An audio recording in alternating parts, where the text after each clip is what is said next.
안녕하세요, 웰더웠습니다. 이번 시간은 피보과크 용접 8번째 시간으로 피보과크 용접 관련된 예제를 풀어보도록 하겠습니다. 첫 번째 문제입니다. 다음 중 아크 쏠림, 자기 물림을 방지하기 위한 방지 대책으로 옳은 것은 했습니다. 자, 1번부터 살펴보겠습니다. 아크 길이를 길게 유지한다. 자, 앞전에 아크 쏠림이라고 하는 것은 아크가 한쪽 방향으로 쏠린다는 것을 말했습니다. 즉, 피보과크 용접을 할 때 아크가 원래 이렇게 나와야 된다면, 자, 이것이 한쪽으로 쏠려서 한쪽으로 이런 식으로 쏠리는 것을 아크 쏠림이라고 합니다. 그랬을 때 이것을 방지하기 위한 방지 대책으로, 자, 아크를 길게 유지를 해주면 될까요? 자, 아크를 길게 유지해주면 아크 쏠림이 더 심해집니다.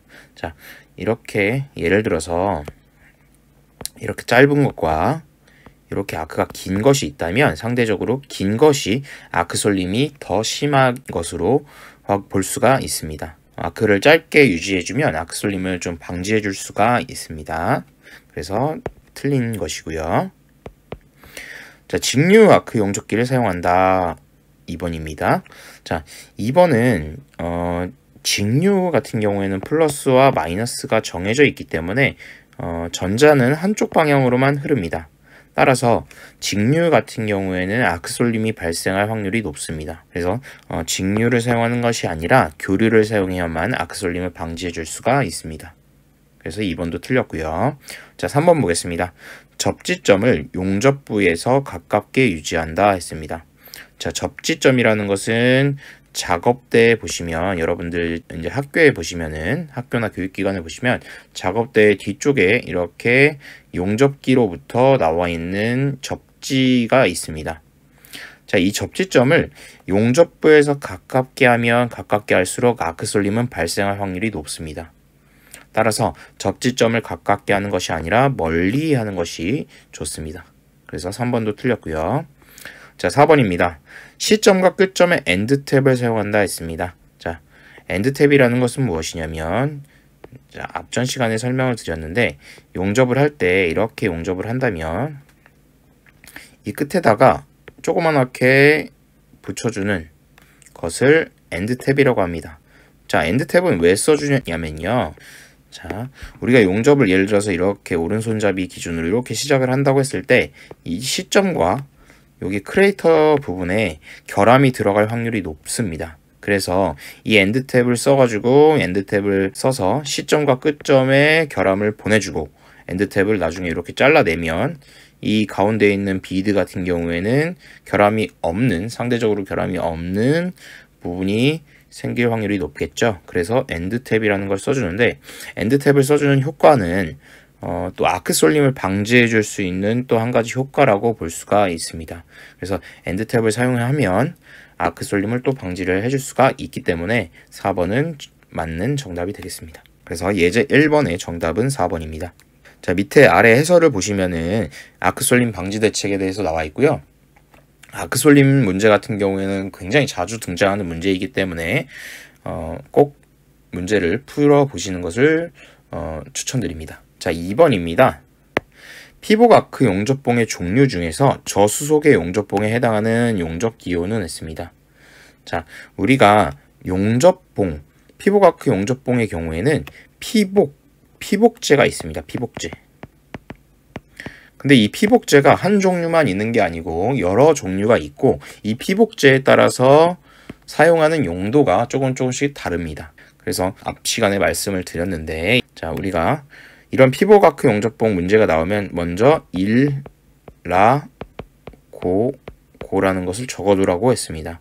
자, 1은 일미나이트계를 뜻하고 라임 티타니아계, 고셀룰로스계, 고산화 티탄계, 그리고 마지막으로 저수소계. 저수소계 같은 경우에는 암기를 꼭 해두라고 했죠. 자, 일단은 일미나이트 같은 경우에는 24301이었습니다. 자, 1번부터 시작을 한다고 했어요. 그 다음에 라임 티타니아계는 24303. 자, 1이 나온 다음에 3번이 나옵니다. 그리고 다시 11번이 나옵니다. 그리고 다시 13번이 나옵니다. 이렇게 1, 3이 반복되는 것을 로 생각을 하시고 암기를 해주시면 좋을 것 같고, 저수소계 같은 경우에는 2, 4, 3, 1, 6. 자, 16은 우리가 용접 실기를 할 때 쓰는 용접봉이기 때문에 이것은 반드시 좀 알아두시고, 나머지 이 네 가지 같은 경우에는 1, 3, 1, 3이 반복된다는 거 이렇게 암기를 해주시면 될 것 같고, 1, 라, 고, 고 이렇게 암기를 해주시면 될 것 같습니다. 그래서 일단 저수소계 용접봉은 무엇이 해당이 될까요? 4번 2, 4, 3, 1, 6에 해당이 되죠.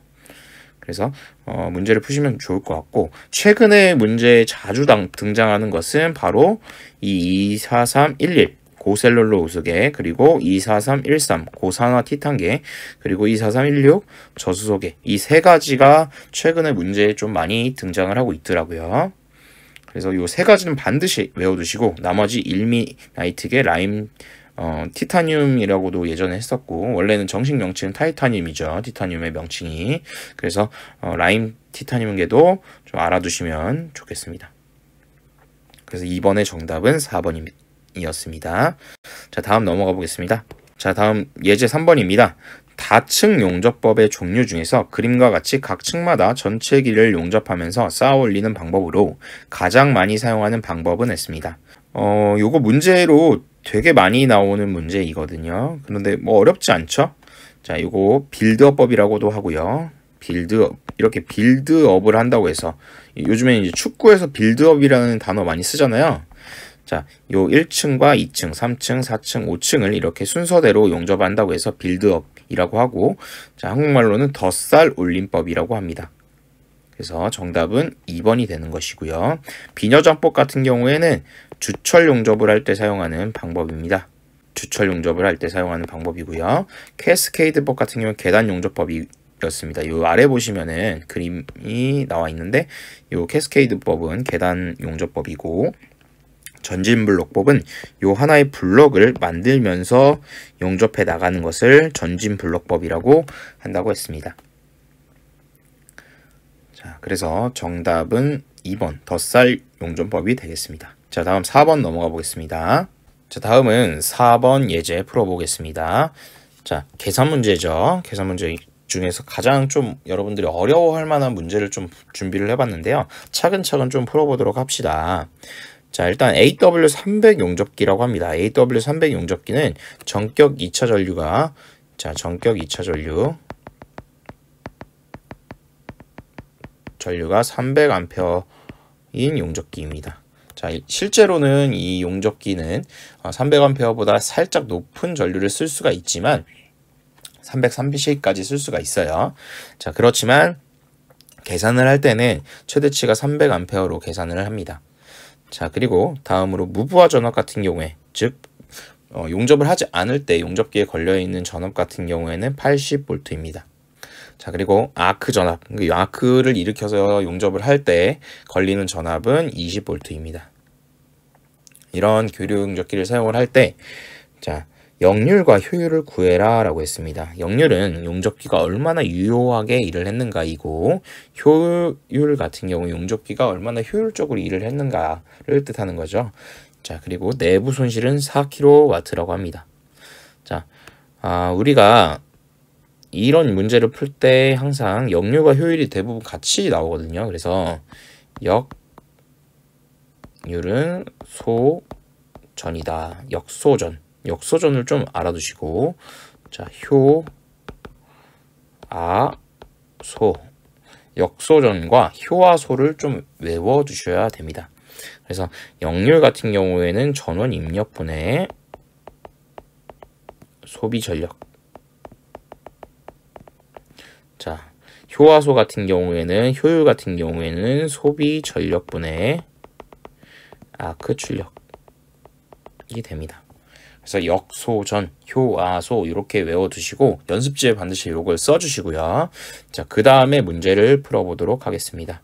그래서 요걸 써주신 다음에 요 문제에서 제시하고 있는 정보들을 또 적어주시는 거예요. 정보들이 여러 정보들이 있거든요. 자, 이 부분 같은 경우에는 적었다고 치고, 자, 역소전, 다시 적게요. 역소전. 효아소. 자, 보시면은 일단은 전격 2차 전류 있죠. U는 300A입니다. 맞죠? 그리고 무부하 전압.압은 80V죠. 자, 전원 입력 같은 경우에는 전격 2차 전류와 무부하 전압을 곱해주면 되는데, 자, 전원 입력의 경우에는 무부하 전압이 300A이고 80V를 곱해주면 24, 그리고 000이 되니까 24, 24,000W가 됩니다. 이것을 킬로와트로 바꿔주면 24kW가 되겠죠. 전원 입력을 구했고요. 자, 그 다음에 소비 전력을 구해보겠습니다. 소비 전력을 구하기 위해서는 이제 아크 전압이 있죠. 아크 전압 같은 경우에는 지금 20V라고 했고, 내부 손실이 4kW입니다. 자, 그러면은 아크 출력 같은 경우에는 자, 20V에 300A를 곱한 것이기 때문에 6000W가 되고요. 6000W는 6kW죠. 자, 아크 출력을 구했죠.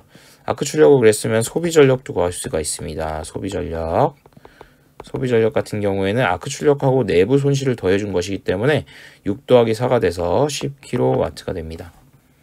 자, 그래서 역률 같은 경우에는 역소전이잖아요. 전원 입력이 지금 역률 같은 경우에는 전원 입력이 24kW이고, 자, 소비 전력 같은 경우에는 10kW가 되죠.